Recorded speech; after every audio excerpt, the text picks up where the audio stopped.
Hello friends, welcome back to another video. My name is Luisana and I am here to show you a super pretty stamp set that I am using from the new release from Possum Stamps. I am starting by grabbing a piece of 4 1/4 by 5 1/2 copic friendly paper. I prefer hammer mill paper from Amazon. And this video is going to be pretty edited because there was a lot of repetition on things that I was doing. So I'm going to show you here how I am stamping and cleaning my stamp as I go during the, I think, first or couple of times that I do that. And after that, you just get the gist of it. So I stamped the first one right here, which is one of the front-facing images.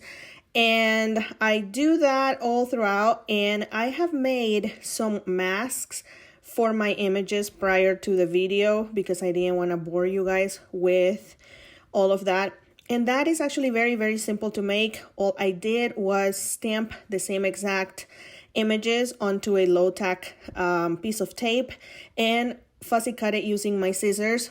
And slowly but surely, I will start covering each and every single one of those images that I have just stamped onto my cardstock.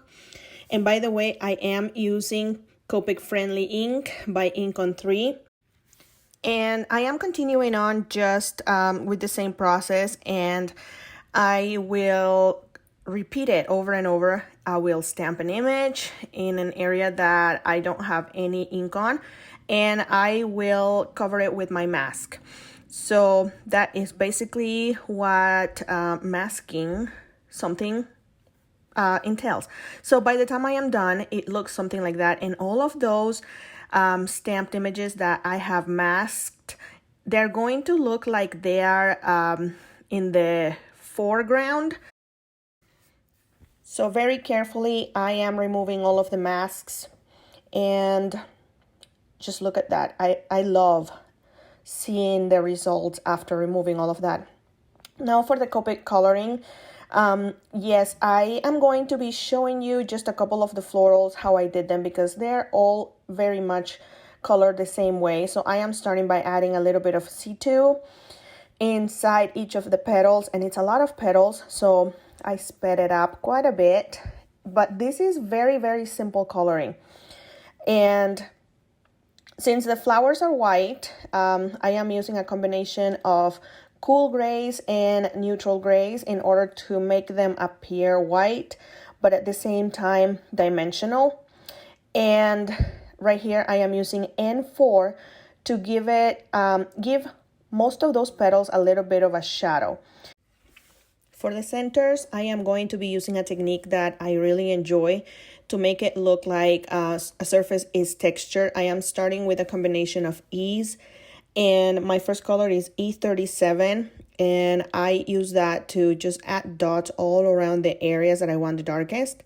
And then I bring more dots in with E35, and after that YR23, which is going to start kind of shading it into more of a yellow tone, which is what I was going after. Then I fill in more of the white of the paper with my Y17 and finish it off with Y02. However, I do this twice because I like to have more depth and color to my flowers.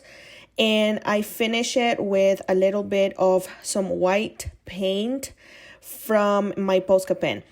Now that all of my florals are finished, I am going to trim my panel to be 4 in, I believe it's 4 by 5 1/4. And then I have that coral piece of cardstock, and I am trimming that one to be slightly bigger than that one, than the floral one. So I get a very thin mat. Now I am going to adhere my color panel to that coral piece of paper, which I really like how that combination looked. And I am going to go ahead and adhere that to my card base right there that I just cut on camera, and I folded it. And After this, I am going to see what kind of sentiment I want from my stamp set. And I decided to go with I am so grateful for you, but I felt like it needed something more. So I stamped it, I cut it to be just a little sentiment strip.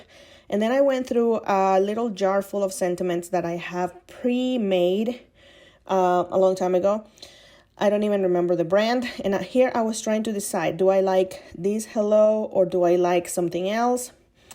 And I decided that the bigger hello with those, I don't know, kind of fancy vintage looking letters looked better with that background. So I decided to go for it. And the I am so grateful for you fits right under it like a glove. And yeah, that was just perfect right there. And for the final touches, I am going to apply or adhere 3 little pink rhinestones. It had nothing to do with the color combination that I went with, maybe a little bit with the coral paper, but I felt like it needed it.